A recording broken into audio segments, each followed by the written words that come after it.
ఈరోజు మనం చేసుకోబోయే వంట ఏమిటంటే చికెన్ పకోడీ అండి. ఇది పప్పుచారులోకి కానీ మామూలుగా విడిగా స్నాక్ కానీ ఏదైనా రసంలోకి కానీ పప్పులోకి కానీ నంచుకోవడానికి చాలా బాగుంటుంది టేస్టీగా. దీని ప్రొసీజర్ ఎలాగో చూద్దాం రండి. ముందుగా మనం మ్యారినేట్ చేసుకున్న చికెను దీంట్లో ఏమేసామంటే ఫస్ట్ ఉప్పు, పసుపు, కారము అన్నీ తక్కువ వేసుకోవాలండి, కొంచెం కొంచెం వేసుకోవాలి. మీరు తీసుకున్న చికెన్ బట్టి దానికి తగినంత వేసుకోండి. నేనేమో నాకు తగినంత వేసుకున్నాను.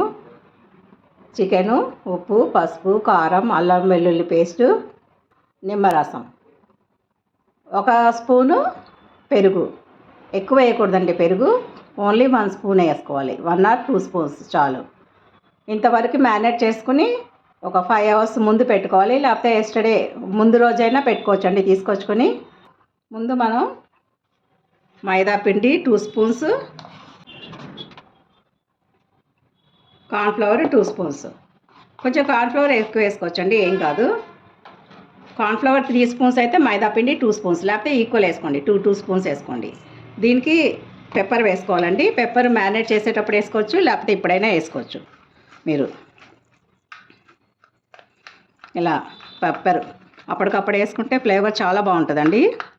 ముందు రోజు కన్నా మ్యారినేట్ చేసేటప్పుడైనా వేసుకోవచ్చు, ఇప్పుడైనా వేసుకోవచ్చు. నేను కారం వేసుకున్నాను కదా ముందు రోజు, ఇప్పుడేమో పెప్పర్ వేసుకుంటున్నాను. ఇలాగా దీంట్లో ఎగ్ కూడా వేసుకోవచ్చండి. ఎగ్ లేకపోతే తినే సోడా అయితే పావు టీ స్పూను, బేకింగ్ సోడా అయితే 1/2 స్పూన్ వేసుకోండి. ఎక్కువ వేసుకోబాకండి, నూనె ఎక్కువ పీలుస్తుంది. పిండి అంతా ముక్కలకి బాగా పట్టించేసి అప్పుడు ఎగ్ కలుపుకుందాం. ఎగ్ తినేవాళ్ళు ఎగ్ వేసుకోవచ్చండి. ఎగ్ ఇష్టం లేని వాళ్ళు తినే సోడా కానీ బేకింగ్ సోడా కానీ వేసుకోవచ్చు. ఎగ్ మాత్రం ఇప్పుడు వేసే ముందే కలుపుకోవాలండి, ముందు కలుపుకోకూడదు. ఇప్పుడు వేసుకుందామండి. నూనె కాగేసింది. ముందు ఒక టేస్ట్ చూసుకుందాం ఎంతవరకు వచ్చింది.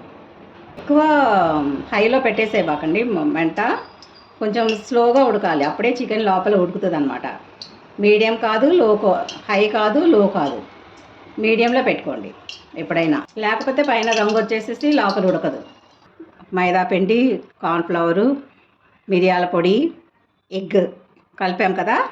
ఇప్పుడు దీనిలో అదనపు టేస్ట్ కోసము మనము ఈ విధంగా కూడా చేసుకోవచ్చు. ఉల్లిపాయ, కొంచెం బజ్జి మిరపకాయలు ఉంటాయి కదా, లేకపోతే కారం లేని మిరపకాయలు ఎక్కువ, అవి కలుపుకోండి, టేస్ట్ వస్తుంది అనమాట. బాగుంటుందండి టేస్ట్ ఇలా చేసుకుంటే కనుక. మరి ఇప్పుడు పకోడీ వేసుకుందాం. ఇలా మీ పిల్లలకు కూడా మంచిగా బయట ఏమి కొనకుండా ఇంట్లోనే తయారు చేసుకుని చికెన్ పకోడీ ఇలాంటివన్నీ, చికెన్ 65 ఇలాంటివన్నీ ఇంట్లోనే తయారు చేసుకోవచ్చండి. సింపులే, చాలా ఏమీ పెద్ద కష్టం కాదు. ఇప్పుడు కిందకి వెళ్ళిపోయినాయి కదండి, అవి ఉడికినాక వాటంతట అవే పైకి వస్తాయి అన్నమాట. అంతవరకు మీరు కదిలీకూడదు ఉడికేటప్పుడు. చూడండి మంచిగా పకోడీలాగా వచ్చేసాయి. బాగా తీసేసుకున్నాం. చూడండి నేను చేసిన చికెన్ పకోడీ ఇది. దీంట్లో నంచుకోవడానికి బజ్జి మిరపకాయలు వేపించి పెట్టుకున్నాను. మీకు మిరపకాయ ఇష్టమైతే కొరుక్కోవచ్చండి మధ్యలో, ఏమైనా కారం తక్కువైనా కావాలి అనుకున్నప్పుడు. దీంట్లో కరివేపాకు కూడా ఇలా ఫ్రై చేసుకొని వేసుకుంటే బాగుంటుందండి. పచ్చిమిరపకాయని మనము వేపించుకొని ఉప్పు వేసుకొని పెట్టుకోవాలండి.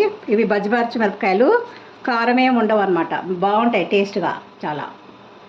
కాబట్టి మీరు కూడా ఇలా చేసుకుని ఆనందించండి. ఓకేనా?